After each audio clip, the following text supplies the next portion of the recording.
Thanks for joining us. And today we're going to talk about Kriya Yoga and the freeze response.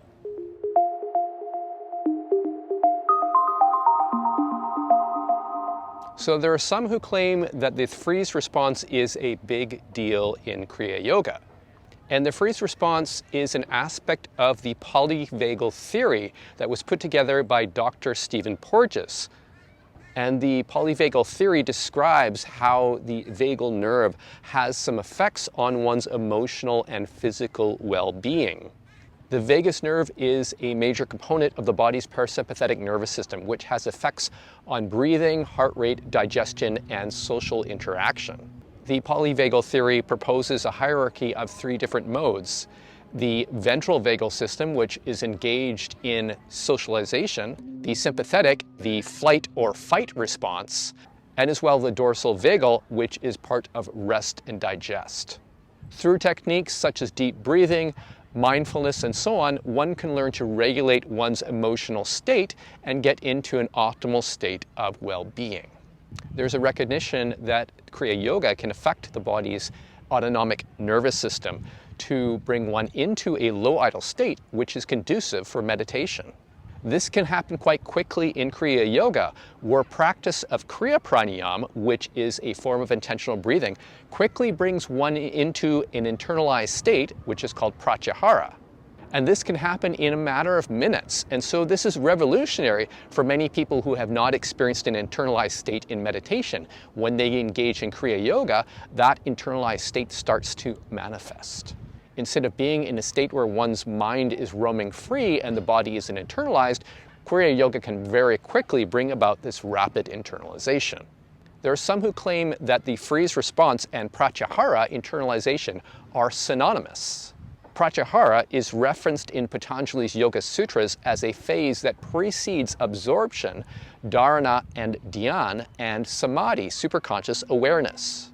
But is pratyahara limited to the freeze response alone? The answer is no. The freeze response is not pratyahara. However, we could say that the freeze response is part of the internalization process.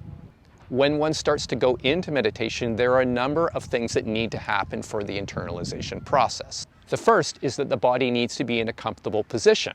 If one is dealing with an uncomfortable posture or excess tension, it is very difficult to meditate. And so Patanjali's teaching on this is to first establish asana, a stable posture for meditation.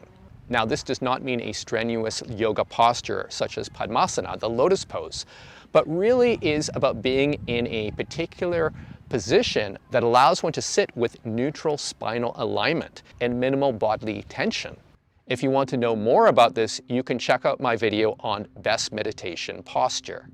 Once one is in a comfortable position, one engages in pranayama, a form of intentional breathing. In Kriya Yoga, we use Kriya Pranayama, which is a very effective method for inducing internalization. And this is where the freeze response comes in. The slow, intentional breathing of Kriya Pranayama puts pressure on the dorsal vagal nerve, which affects the heart rate. It slows the heart down. And this brings about the freeze response, which is when the sensations of the body start to recede from one's awareness. For those who haven't experienced this in meditation before, this is a big deal because suddenly they've transitioned into an internalized state. It feels like one is really going into meditation. And this freeze response can affect the body's neuroprocessing to the point where one starts to feel that the body does not exist and one is in an internalized void. But the awareness is still keen. But there is more to pratyahara that goes beyond the freeze response. The internalization process, pratyahara, is really about 3 things. 1, calming the body. 2, calming the breath. And 3, calming the mind. The first of these, calming the body, can be done through pranayama, and Kriya Pranayama is one of the most effective modes for doing this. Sometimes students are excessively preoccupied with the freeze response, fearing that even if they move an inch, it will disturb the freeze response and that will negatively affect their meditation. And this is a misunderstanding of the role of the freeze response, which is really predominant at the beginning of one's meditation, but tends to fade as other aspects of pratyahara take predominance. Therefore, the idea that the freeze response needs to keep increasing throughout one's meditation is mistaken. The second process of pratyahara, calming the breath is really facilitated through a process that happens after one has completed one's practice of pranayama, in this case Kriya pranayama. And this is in a state called paravasta, the after effect state of Kriya. And what happens is the breath will start to move spontaneously towards some kind of point of equilibrium, of becoming more and more subtle. And this is the beginning of the onset of the tranquil breath, which is sometimes referred to as the breathless state, where the breath basically disappears completely from one's awareness. It is such a subtle breath that it appears that there is no breathing at all. And the effect of that is this very deep internalization. Now, this doesn't happen exclusively because of the freeze response. Really, the freeze response is an indicator that this process is underway. The third aspect, calming the mind, has much less to do with the freeze response and dorsal vagal activation than some might claim. It really has to do with the dynamic of identification, of internal identification with things that arise in meditation. This is what is called ahamkara in yoga. I-making, or the ego consciousness. One can have a very relaxed body, but one can have a restless mind that doesn't allow one to enjoy the fruits of one's meditative efforts. In addition, these restless thoughts can compromise one's meditation by activating the hypothalamic adrenal axis and producing the stress hormone cortisol.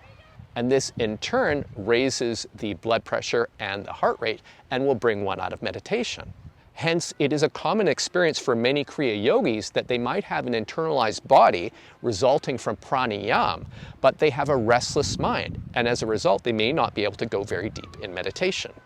And the reason for this is because they don't have an effective strategy for dealing with the ahamkara, the ego consciousness process.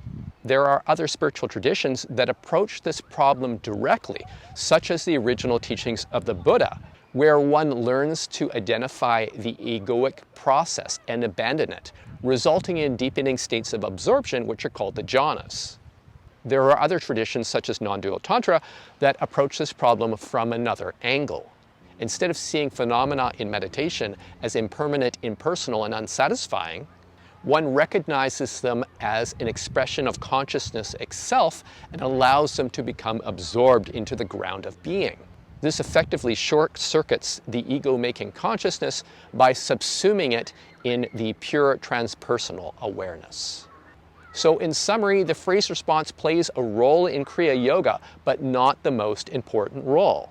Kriya Yoga is one of the most effective means for inducing pratyahara, internalization, and the freeze response is one aspect of many of this process. For true internalization in meditation, in addition to calming the body, one also needs to calm the breath and the mind. And this requires a more sophisticated approach than pranayama alone. So if you have any questions about this video, feel free to send me an email at info@modernkriya.com. Also check our website at modernkriya.com and our YouTube channel. So thanks for joining us, and we will see you next time.